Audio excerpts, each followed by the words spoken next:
Good evening and a very warm welcome to the Big Debate. I'm your host, Iguma Gabriel, coming to you live from our studios on Ntinda 2 Road, and we're also live on air. Just look for our website, www.ctv.co.ug, and click on live. That's if you cannot watch us on television. Today on the Big Debate, we'll look at the planned industrial action by the Uganda Local Government Workers Union.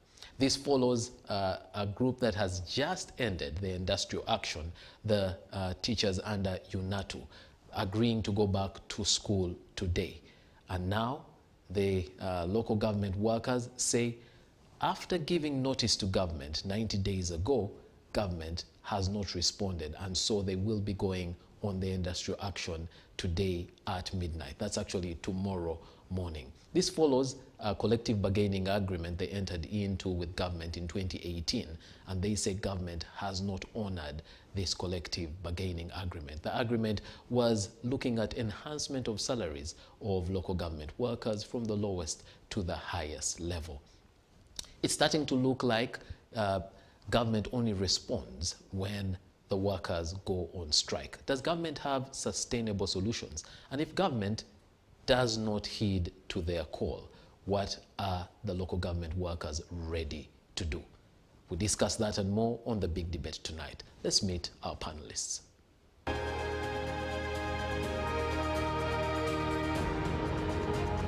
Our panel tonight.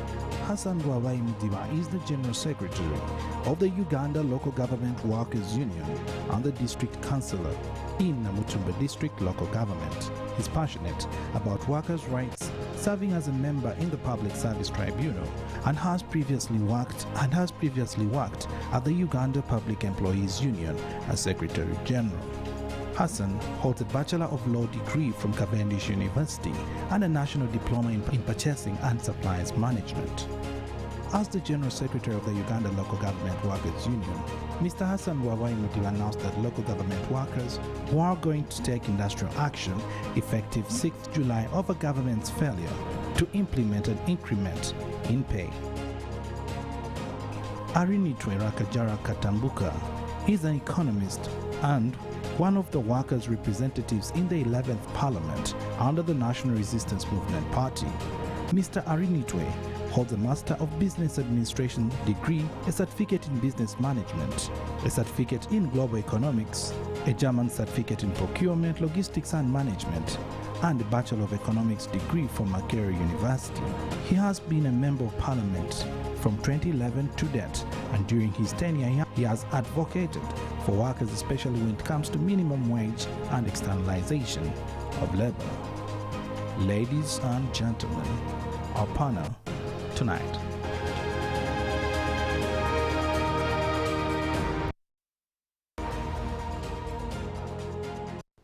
There you have it, our panel for the Big Debate tonight. And I'd like to begin with an apology from the Honorable Rwakajara, who was got a medical emergency, and so he will not be joining us for the show tonight. But, well, we have a very able guest here, Mr. Mudiba from the Uganda Local Government Workers Union.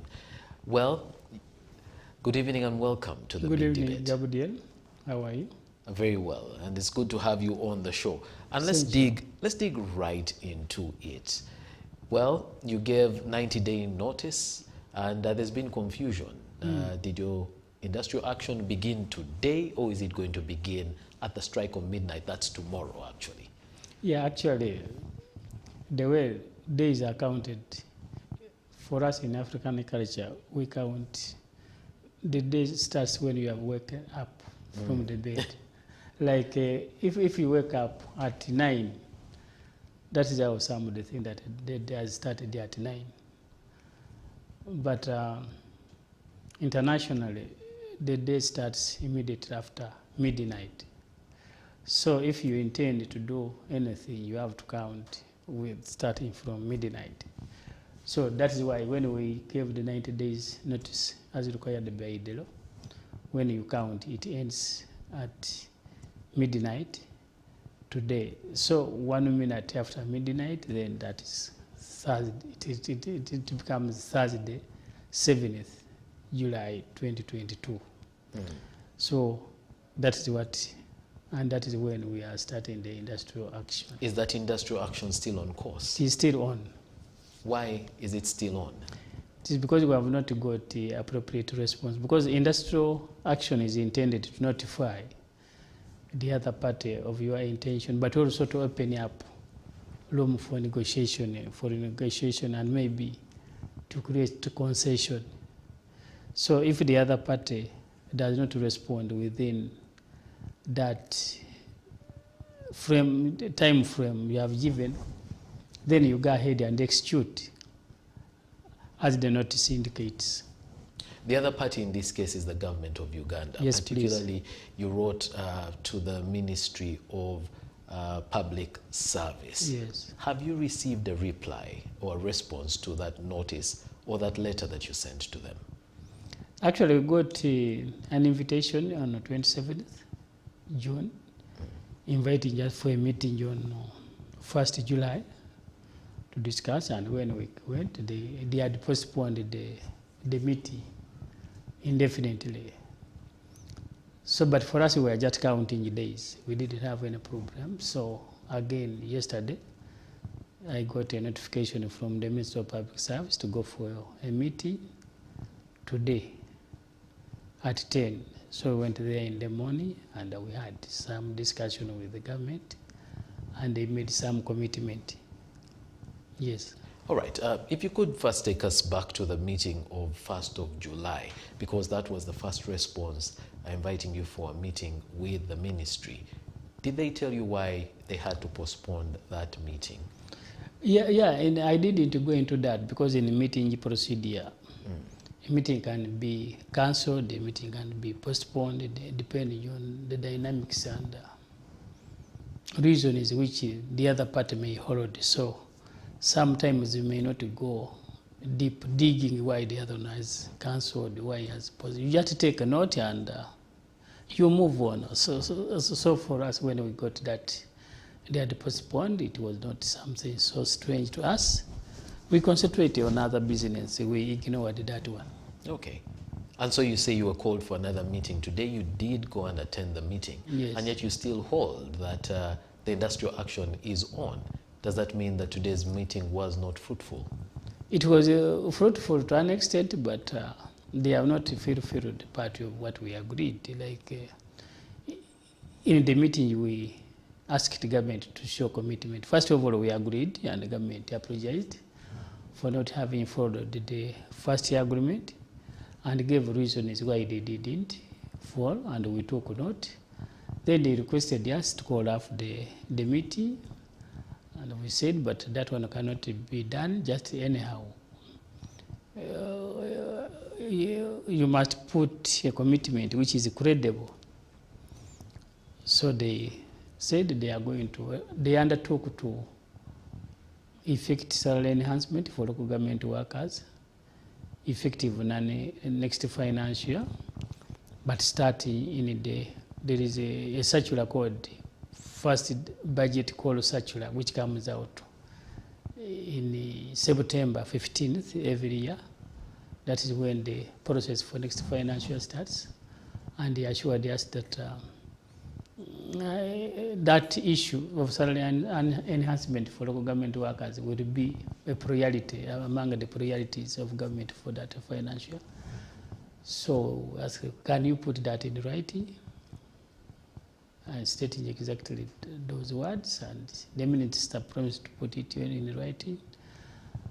But the meeting dragged on up to the time when it was supposed to be in Parliament. Incidentally, Parliament was supposed to report, to make a report to Parliament about the issue of salary disparities as they are rampant strikes. So I think Parliament demanded to be informed about that issue, and is the responsible person. So he had to rush to Parliament. As his technical team were drafting and typing, processing that commitment letter.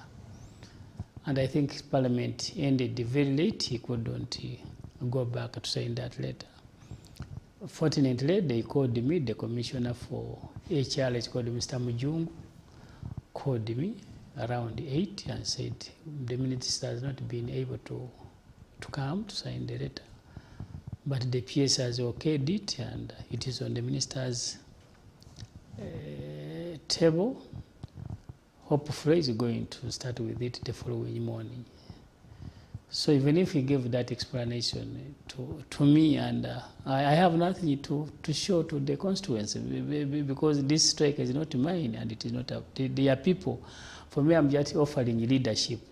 Yeah, so I must get documentary evidence. I present it to the appropriate organ, because there is an organ which declared the strike, and it is that organ that has to demand it to withdraw it or to maintain it.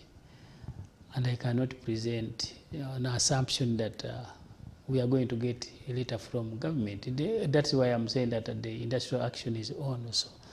And even I told the minister that if we had engaged each other early enough, we would have maybe sorted out this within that time from 90 days. But the fact that you are engaging just at last minute, there is a likelihood that some areas may not get that information in time. So you may find that some areas may go on a strike for 1 or 2 days, even a week. Yeah, because the procedure of calling you off requires some sort of time. Yes. All right. Well, it's important to understand what exactly you're asking the government for. Is there clarity on what you want from government?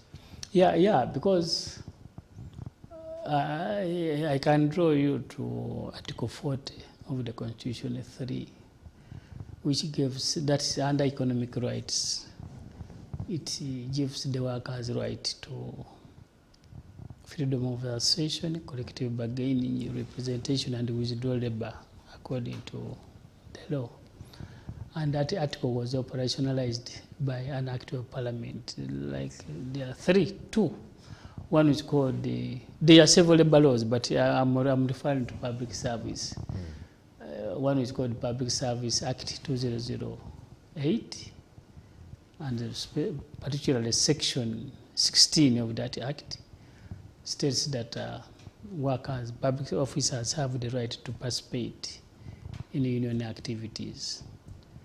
Then another act called the Public Service Negotiating, Consultative and Dispute Settlement Machinery Act 2008 also provide that the public servants has the right to participate in union and even undertake a collective bargaining. Collective bargaining is a process where an employer and the employer engage each other to discuss terms and conditions of service under which they work, and even they conclude on matters affecting money and those which don't affect money.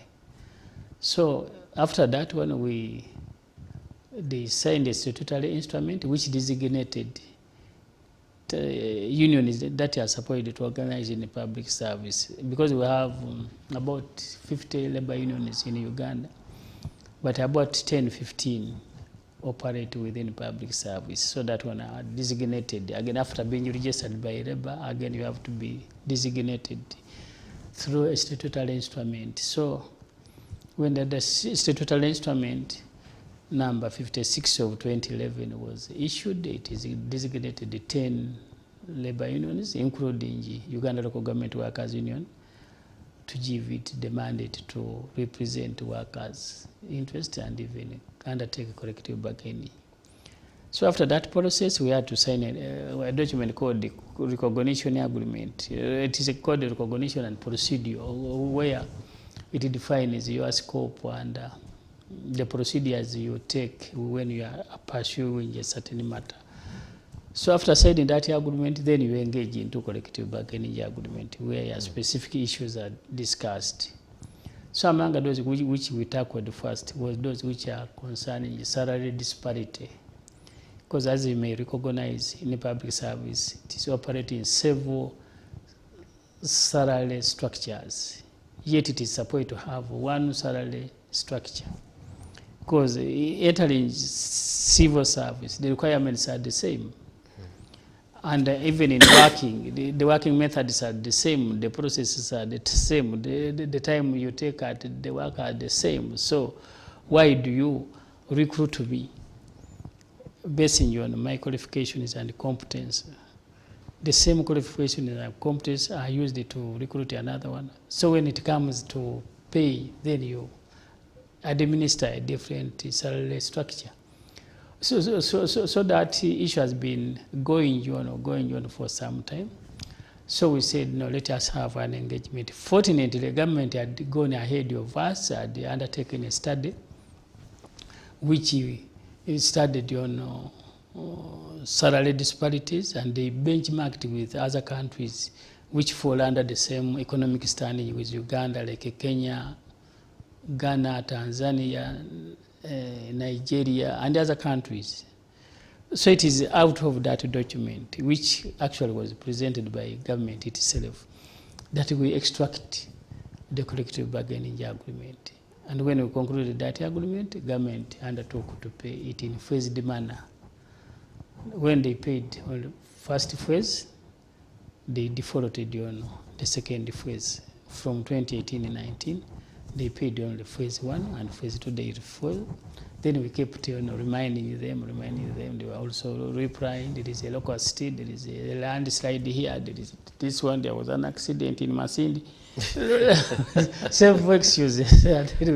We reached it here, and we said, no, enough is enough. We had to apply the last resort, and for us workers, the last resort is to pull, because we are weak. We don't have guns, we don't have what, so the only weapon we have is our energy. All right. Yeah, there is a school of thought out there that come tomorrow, regardless of what government's position is, the workers are actually not going to go on strike. They're going to show up and work. Are you sure you have your members, working together with you, or are you really on a journey on your own? Let us wait tomorrow. I don't want to speculate. Yeah, because as I told you that I'm offering leadership, or I'm not so much interested that the workers should go on a strike or what, but I execute what the organized that governs our organization. The decision they take is what I implement. In case they came and take a decision and they were not being engaged, then they will not come and work will continue. But if they are the ones who talked from the bottom of their heart, then there will be no work. The other time when the teachers threatened that they are going on a strike, I had people on TV saying that the teachers would not go on a strike. But what happened? So sometimes I don't want to engage myself in speculation or discussion which are inconsequential in my view. So that one, it is, after all, it is tomorrow, and right. Just a few hours to tomorrow, we give it and we shall see. And what are your bare minimums? What does government need to do in order for you to actually believe government and go back to work? I have told you. The reason as to why I ask this is you've just referred to the strike of the teachers, and the teachers had previously said no pay increase, no class. Yes. But we know that they are going back to class, and yet that pay increase has not been given. No, but if you are dealing with the government, the way government executes its decision is different from the way private organization execute. Like the process under which decisions are taken in government is different from an institution like a CTV. Like now, if I come and slash there, I know you can order the cashier to pay me, but government, the procedure may be different. So I don't think that if government accepted to pay, like local government workers union, that money is there and then. There must be a procedure and a process. So that is why it would be illogical for anybody to think that if they say that they have accepted the increase, then the sacks of money will come and they start. That's not government. Okay. Yeah, public policy, the way it is administered is quite different from the other. So a commitment to pay will suffice? Yes. Well, the reason as to why you're on strike now is because in 2018, government committed to pay. Yes. Did not come through. How come this time you will believe a commitment to pay? Okay, now we shall move consciously because like now, when we concluded the other agreement, we did not think of how to procure a certificate of financial implication, how to that is first circular, is it first budget call circular? Right. We did not anticipate that, but now we are confident. Like now, if they give us that letter, then it will be upon us to make sure that that information is forwarded to the next stages, because now we are confident with the way government operates through sectoral formulation, the policy framework, legal framework, administrative framework, sectoral framework. Before we did not understand that formulation, but as of now, just even I can call somebody checking it out. How is it? Is it among the item? The other day I didn't know. Yeah. So now they are dealing with the people who are now conversant with the way government operates. The other time we thought that it is uneasy to go through, but that is why we lost out, because we thought that by appending our signature and the document would be processed accordingly. And that is how we lost out. But now, it is not the case, because we have taken the time from 2018 to 2022. That was almost 5 years. And if you have gone to a university for a 3-year degree, you have completed. So at least we have also mastered the way public service operates. And it may not be easy for anybody to think that they will sign an agreement and default in it, and it is done without us detecting that now the thing is going off the rail. Yes. Well, you did refer to the fact that the minister that you were meeting, the Minister for Public Service, yes, was actually scheduled to, update Parliament on the issue of pay, and left the meeting in order to go to Parliament. And in Parliament, this is part of what he said in the conclusion of his, document to Parliament. It says government remains committed to a phased approach to pay enhancement in accordance with the pay policy principles and targets approved by Cabinet in 2017. The government intends to enhance the pay of all its employees in the medium term as the resources become available through the further expansion of the economy, the economic sectors that have to recover, like agriculture, industry, services, and ICT. It seems like you already have government's position, and now it's for you to decide if this is a comfortable enough position to return, because government is saying no, not in this financial year. Yeah. In fact, this time they're saying in the medium term, and that can mean very many things. Actually, even we had almost an hour for discussing those terminologies, because we said when you are giving us a position or a commitment, we don't want those terminologies, because those are general. They are not commitments. So you're not comfortable with medium term. Yeah, actually, in our document, that type of wording, we refuse them. Pay targets, pay policies, medium. We said no, we don't want. You use the word like this. Use the word like this. So what? And it takes me back to. So, what is it that you want government to commit to, so that you can accept? You will be certain that government is actually going to pay, because because what we said when the first draft included the media, the first draft had this kind of wording. We said no, we want the issue, because what we wanted, salary enhancement for local government workers as a priority item in the next budget phase. Priority salary enhancement, it will be a priority in the first budget phase. Because knowing very well that even if we push, it will be so hard to secure a supplementary budget, because the most desirable situation would be to get money through supplementary. But I think due to Public Finance Management Act and so on, there are some areas where you can apply supplementary, and there are those which supplementary may not apply. Yes, it's for emergencies, unforeseen expenditure. And it's got to be a certain percentage of the approved budget. Precisely. So it cannot just be... Yeah, that's because you want it. So for us, we saw that no, that one may not help us. So the only suitable thing is next financial year, but in next financial year, they work under priorities. They set their own priority 1, priority 2, priority 3, priority 4.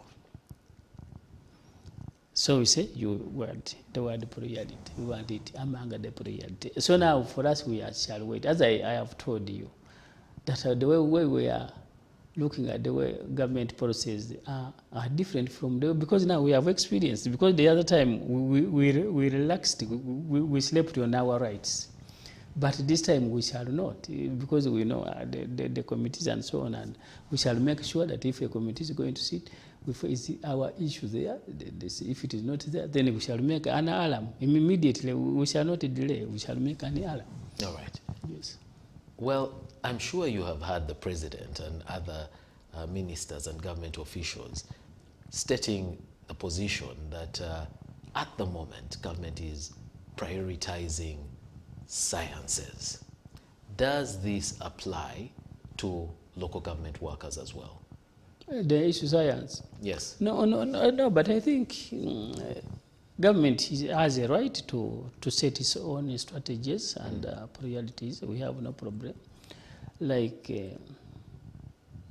science and so on. But by the way, even local government has scientists. And that's what I'm asking. Are they going to separate you? And, that's why when I'm talking about sciences, I try to avoid so that I cannot cross the line to the extent of dividing the membership within the union. That's why I don't want even to engage. But if I'm to comment on that, my take would be is that government policy on science, innovation and technology must be clear. Because as it is now, it is not clearly defined. If you read, first of all, even the definition of science is vague from the law and from the practice. If you read the Science and Technology Act, you'll find that social science are part of science, psychological science, political science are defined as part of science. Whereas the way government is articulating science, as if for them they are meaning different from what the law defines. So I think government itself needs to align its program. What are they meaning, and they are acting according to what law? Because the law of science and technology defines science to include so many disciplines. It doesn't mean science teachers or science like health workers. It goes beyond that scope. But they need to define science, innovation, and technology policy. It is good, like in some other countries, like Britain. To be a scientist, it is the environment which sets you. Even if you are an artist, you can easily become a scientist. It doesn't mean that you are born to be a scientist, then you will be a scientist, and the other one was born not to be a scientist, and he cannot be a scientist. It is the environment. So the government should create an environment which enables those who want to be scientists to be science, and those who may not have passion in science also to be given a chance to operate their dreams. Like I can give you an example. When this government came in place, it has been successful in 2 areas. One is of building of houses. When they came, they said, if you want to contest for LC1, do you have a house? If you want to be a member of parliament, do you have a house in the area where you wanted to contest? And that policy encouraged everybody to build a house. Are you see? A simple policy like that. The same to A level, they said, if you want to stand for a certain office, you must have acquired a certain level of training. it did not get a stick to whip people you can study. It is just a policy framework which was defined and the people understood it, and then those who wanted to benefit out of it had to find their own ways of doing it. They did not discriminate anybody. Unlike here, where I'm saying that if you read the law of science and technology, science don't mean only this one who are in natural science or something like that. It means even other sorts of scientists. So the other people who made that act thought broader than the way government is implementing it. So there is a contradiction. So you look at even the teachers of science, you go to the schools, whether there is an environment which facilitates science to grow. Is it there? Because me, I have traveled in this country. I don't see much. All right. Mr. Mudiba, looking at the figures that you're asking for, and you will need to clarify if these are still the figures that you're looking at. An example of, a cow, a chief administrative officer, moving from about a salary of 2.3 million shillings to 15 million shillings. Are these actually attainable? Are they figures that are reasonable for where we are at as a country? And is this what you're still asking for? Yes, it is attainable, because one day we did a study. Actually, we did it in Busia district when we are looking at living salary. Not even living salary, but what somebody needed. If we get a flip chart and calculate that if somebody living in Chisasi, working in CTV, how much money does he need to come here, either using a border. We said 1,000, coming 1,000, 2,000. We compute time was 28 days. Then if he wants a cup of tea, how much? 500 shillings, we compute. We got more than 15 million. Yeah, the cost of living itself, even without saying this is too much, what? But I'm talking about it from the affordability from the government side, because to pay, this number of people, 15 million shillings, 14.5, the lowest being 1.7 million shillings for a whole year. Is this tenable? Yeah, by the way, Mr. Moderator, this document we are talking about, it is not ours. It is a government document, as I have told you. It is a government which undertook study and fixed those figures. Ministry of Public Service itself. I said it did a study here in Uganda and even benchmarked with other countries, and they formulated what they say pay policy in a 5-year pay policy, and they developed those after. So you're only asking government to come through on something that they have already. Yes, it is their own making. Yeah, for us, what we did is to extract a few things and plant them in the CBA. We didn't add anything. These documents, you ask people in public service, you ask people in a government department here in Uganda, these figures were created by government. Maybe for them they were doing it for academic reason, but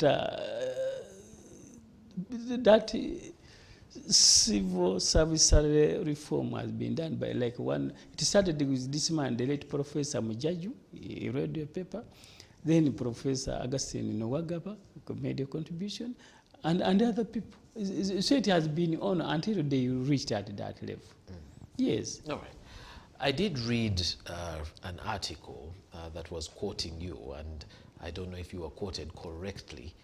The wording was to this effect, that what you want is salaries increased immediately and the accrued arrears paid as well. Is this accurate? Is this what you... Yeah, actually... So what accrual are you talking about in this case? Well, there is an assumption from the members, actually not even an assumption, but a thinking that... and even from a legal point of view, because if you conclude an agreement, there is what we call effective date. Effective date means enforcement date. Enforcement means the day when that agreement comes into effect.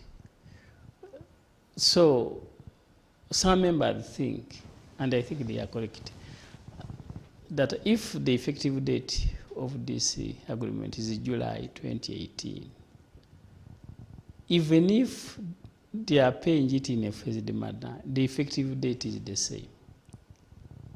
I see. If somebody, I was entitled to get 1.7 per month, and they start paying me in 2022, it does not take away the fact that this agreement took effect from 2018. So when we have to calculate the accrued means the area that has accumulated over a period of time. From 2018? Yes. You know, if we took that... But that is the debatable. It may be, actually even in today's meeting, it was not an issue. Yeah, it wasn't an issue. Well, I'm trying to calculate that. If you wanted to make it a legal issue, it is a legal issue. Yes. All right. Because an agreement has commencement date, and the commencement date means if you are calculating what was not paid, then it is accumulating arrears. But you did mention earlier that the collective bargaining agreement, there were other things, procedures you were supposed to follow in order for this money to come through. So on its own, is that a binding document on government?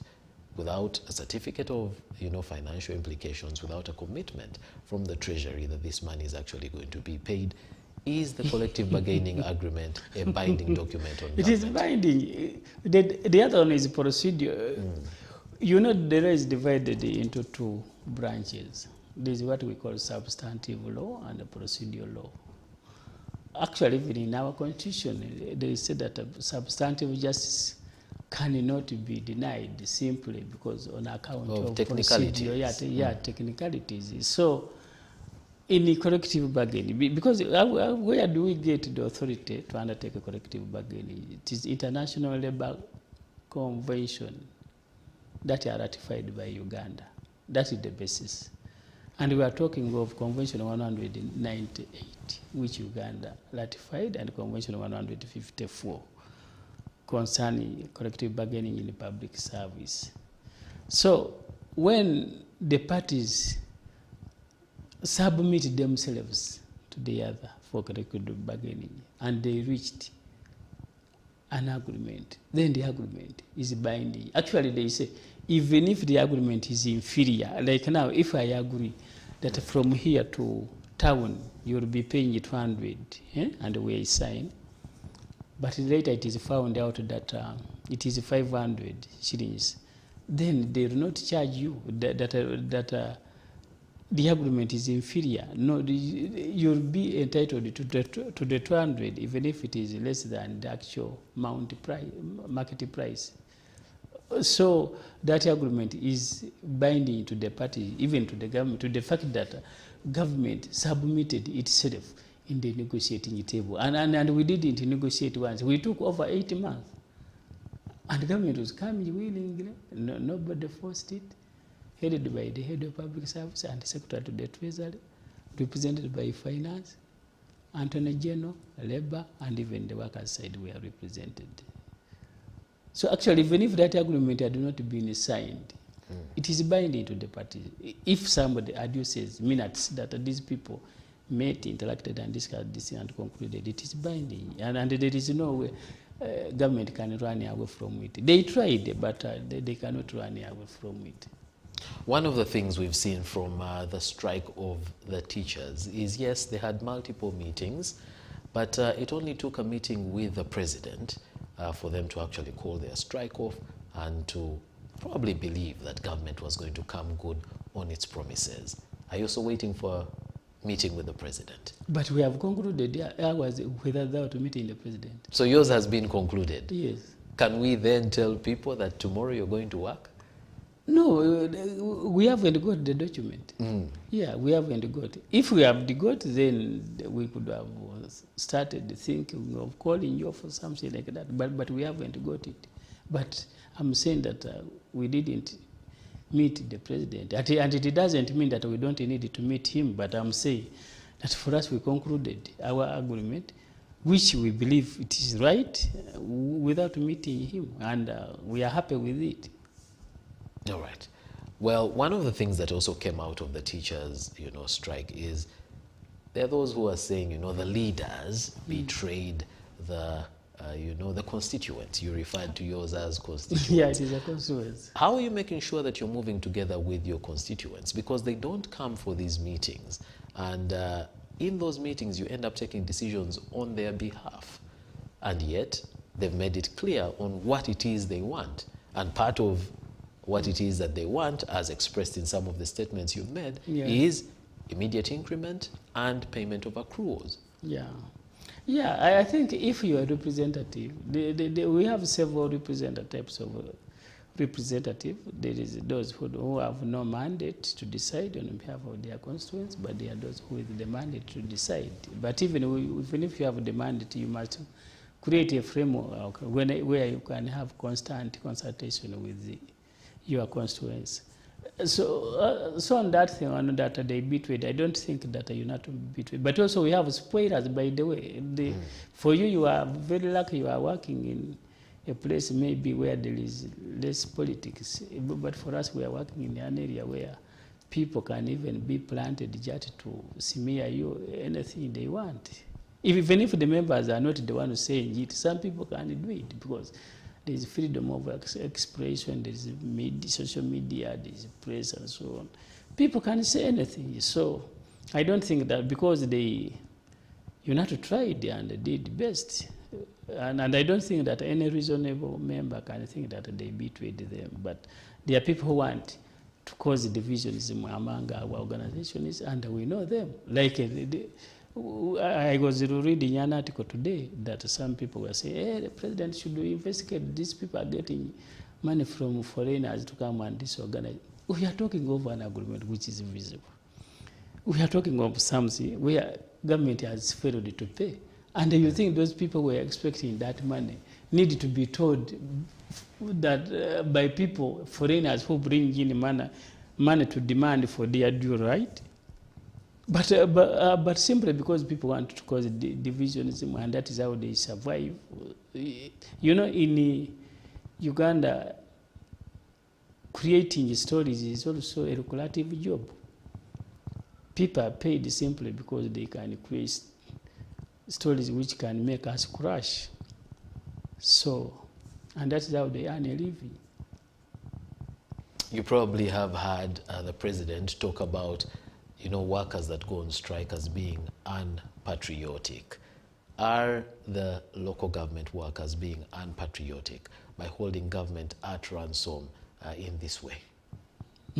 Sometimes I don't want to comment on certain things by national leaders because it may drag me into unnecessary controversy. But this is not to contradict the president. I'm asking if your members are being unpatriotic. What does patriotic mean? Does it mean to give away your basic right? Is that what it means? And does that patriotic also mean that there are people who should have more than enough, then they are patriotic? Because we are talking of a simple issue that the wage bill is distributed among public officers is unfair. Let it be rationalized. Why do you give the other one more than this one? What criteria are you using? Are you see? We are hearing people who are getting 70 million a month. But there are those who are getting 187 a month.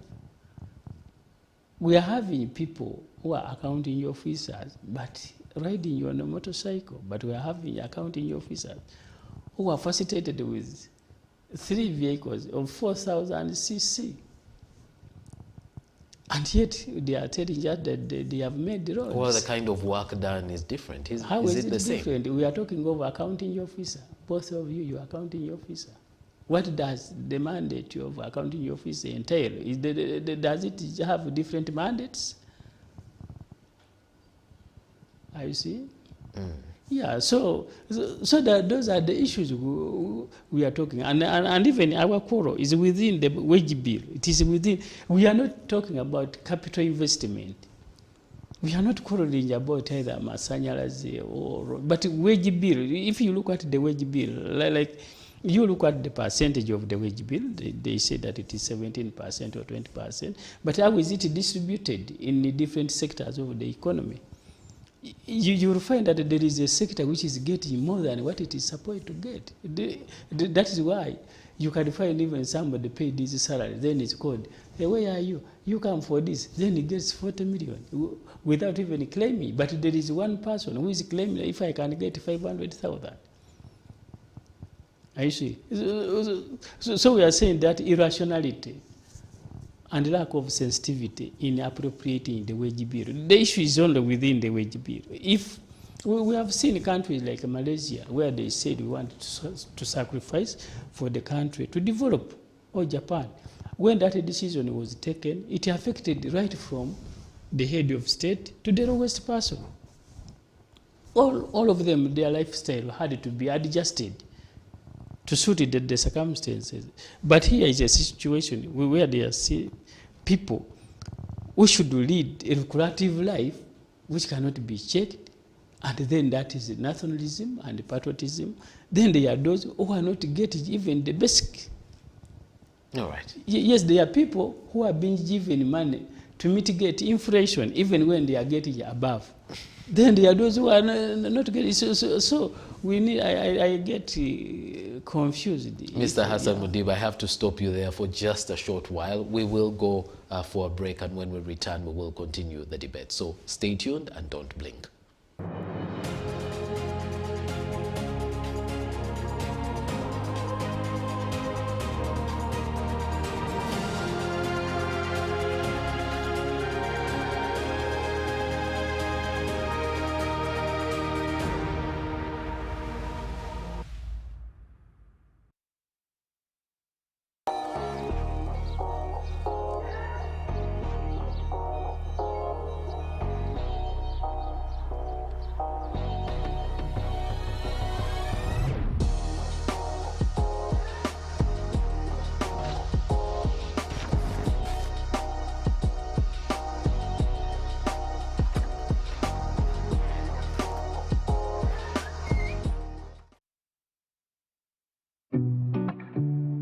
CTV is now on StarTimes. You can now catch all your favorite programs, our daily comprehensive news bulletins, and so much more on StarTimes channel number 248.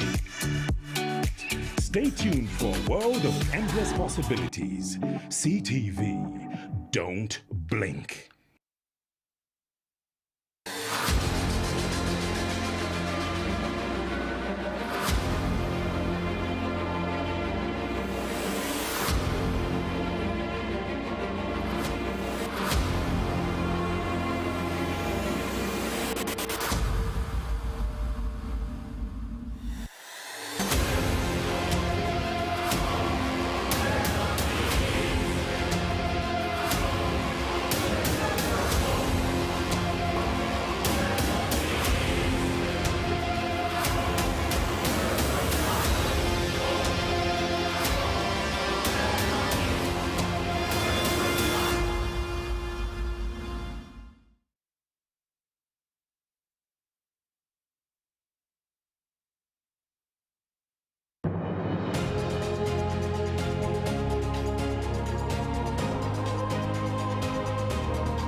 Welcome back from the break. Thank you for staying. Welcome back from the break. Thank you for staying with us here on CTV Big Debate. I'm your host, Iguma Gabriel, in studio with Mr. Hassan Mudiba. He is the Secretary General, Uganda Local Government Workers Union.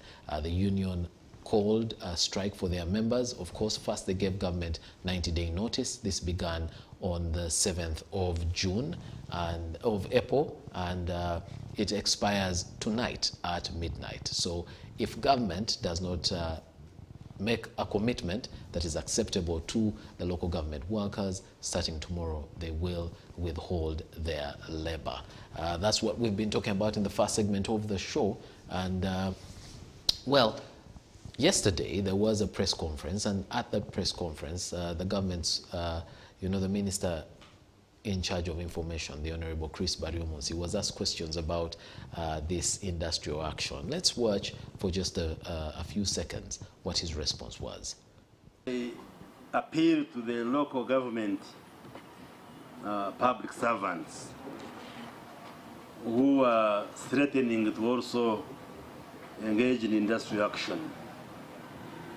Is that, like I have said, like the President has been communicating, we have a comprehensive plan to enhance salaries for all public servants, including those in local governments. So we appeal to them to be calm, to be patient, to be understanding, and wait for government to implement that plan of phased enhancement of the pay for public servants. Because like we have said, in this financial year we have not included extra money for enhancing salaries for other public servants other than the scientists. So they should keep calm, continue doing their work. We are not saying that their work is not valued, but they will have their salaries enhanced in the medium term. Well, there you go again, medium term, stay calm, be patriotic, etc., etc. Well, does this give assurance for what you want from government? No, but we did not talk with Honorable Chris. He was communicating a government position. But before we met, I think. Okay. Yeah, because that communication was yesterday. And I don't want to rebut his comment because I don't know the circumstances under which he made those statements. But for me, I'm bound by the agreement we made with the government today. Okay. You did talk about spoilers earlier on, and you know that, you know, your association, your leadership, the mandate to actually negotiate on behalf of local government workers has been challenged in some circles. There are people who are calling you masqueraders, and you should not be the people negotiating on these issues. Have you come across these, and how are you responding? No, I don't have to waste time on such things. Those are meant to divert me, because for me, I'm a focused leader. I concentrate on what I am focused on. I don't have time for such, because I read that here. But like now, if somebody is complaining about registration, does the Ministry of Public Service has the mandate to register unionists? Where he filed the petition, did you take interest to find out who has the mandate to register unionists? Two, is this issue personal or institutional? Because the way he was proceeding as if he's raising an institutional issue, but concluding, degenerating into a personal attack. So for me, sometimes I don't want to volunteer knowledge and skill to people who may not need it. Because by attacking him, or what, even I may be helping him to understand his weaknesses. So let people who may be interested in his follow up with that one. But for me, I focus on what I want, and that's why I'm focusing. Let him show what he has got for his members. Okay, if he's duly registered and not a masquerader, let him waive what he has done. Yeah, at the end of the day, they will see who is having the workers at heart, and that one who is being used by negative forces in exchange for petty incentives. Yeah, so that's why for me I said that I focus. I disregard such things. But do you know the Uganda government Allied Workers Union? Yes, I know it. And I'm hesitant to attack them because we have been working. We work with them closely. But if they have accepted it to be used by, first of all, this war we are in is a big war.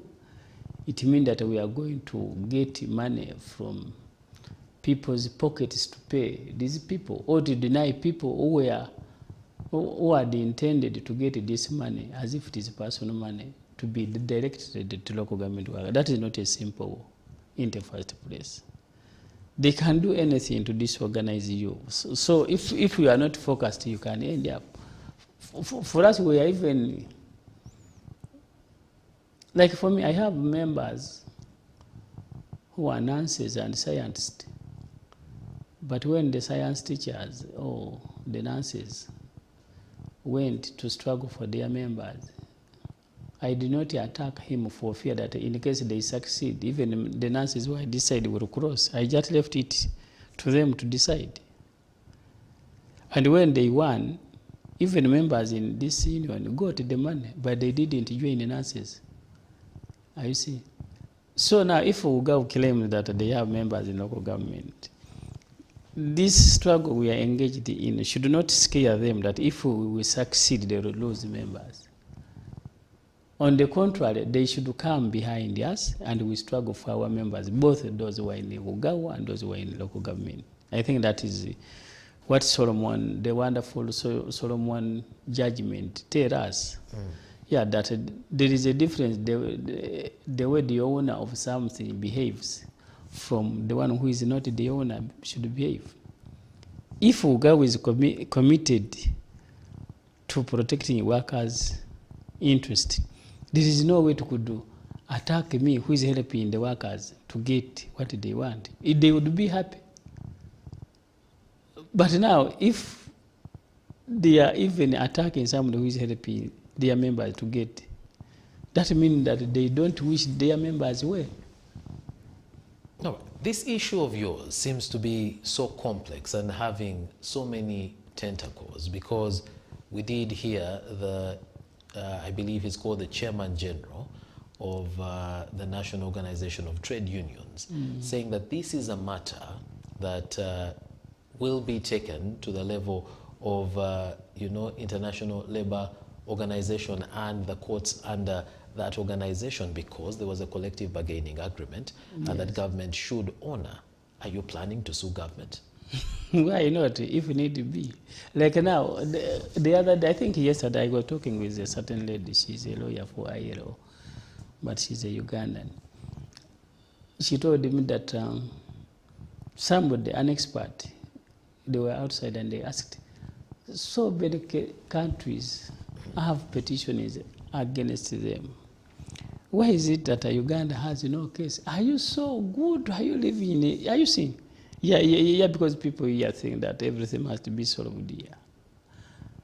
Yeah, but there's an opportunity of, in a case like here, if this case goes, it will help us, both union and the government, on how to regulate our relationship as far as collective bargaining is concerned.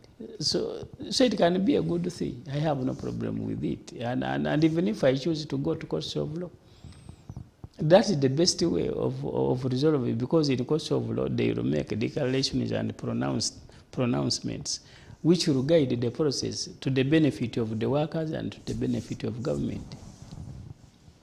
Yeah. And what happens to the relationship there? What is the relationship? What?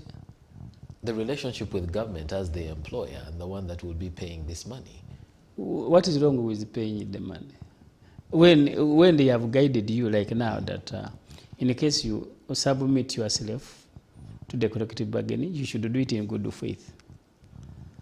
And after concluding, you must fulfill your part in time. They will tell you that, and the next time you will not make such mistakes. So to me, it is a good thing. I don't see it bad in a way. All right. How many members do you have? 70,000 members. 70,000 members. Yes. And yet the traction doesn't seem as big as that when the teachers went on strike. In fact, even today, when the pending strike was brought up, Parliament's discussion really focused on teachers who have already decided to go back to school. So what is the issue now? I don't understand that one. Are you going to get the attention and the traction and the movement that you Yes, actually... we have got it already. Yesterday when they are discussing prominent news, yesterday, the headline were two. One, when President Kagame of Rwanda meeting the President Tshisekedi in Rwanda, Angola, and the second heading was local government workers strike. Isn't it what you are saying? Today, I met more than 10 members of parliament. They are asking about local government work. Yesterday, you were showing me where Honorable Baliomunsi was discussing about local government workers issues. So it depends on the strategy you apply. All right. Well, we have to start bringing this to a close. Usually when there are issues like this that create a standoff, that require the leaders to take a decision, people resort to Parliament. And Parliament, in this case, is the one that appropriates.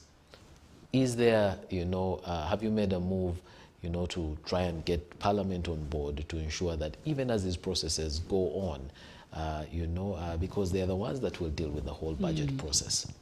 Yeah, we have met the Committee of Public Service and Local Government twice.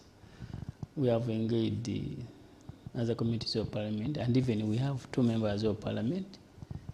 I mean 5 members of Parliament. And the Parliament, members of Parliament, the ones that represent workers. Yes, and the 3 of them are from actually public service. So we have a beginning point. But also I told you that the other time we lost out because we didn't, these processes, we did not appreciate them, but now we have appreciated. And come next finance year, the trend and the vigor will be different from the way we have been doing it. All right. And as you plan to either have a strike tomorrow or not to have it, what's the message to your members? Okay, thank you very much for inviting me on this show. Is it Big Debate? Yes. I have enjoyed it, and I promised to come in case chance is given. I congratulate my members for having reached this level of recognition, to the extent that government has committed itself to making salary enhancement for local government a priority in the next financial year. In my view, that is a remarkable achievement, because that has not been there, save for other sectors like teachers, health workers, professors, and so on. But now, local government has also joined that club, and it will not go less than that.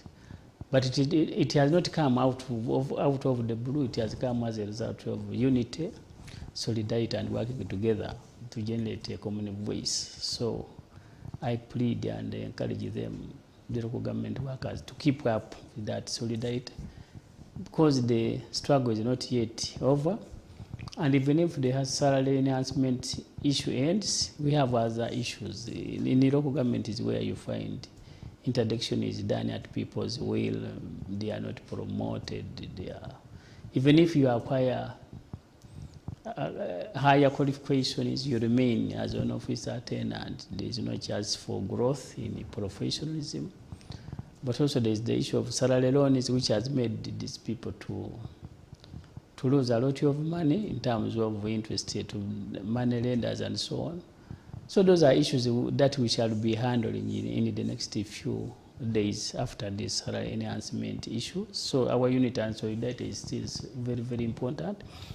But leaving that one apart is that our strike is still on. We have not yet called it off, because we have agreed with the government and committed itself to put it in writing.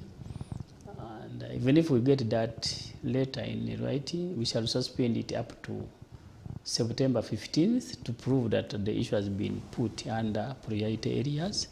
In case it is not put there, then the status quo will remain, and it will be restored, and we shall start from where to continue with the advocacy and networking and so on.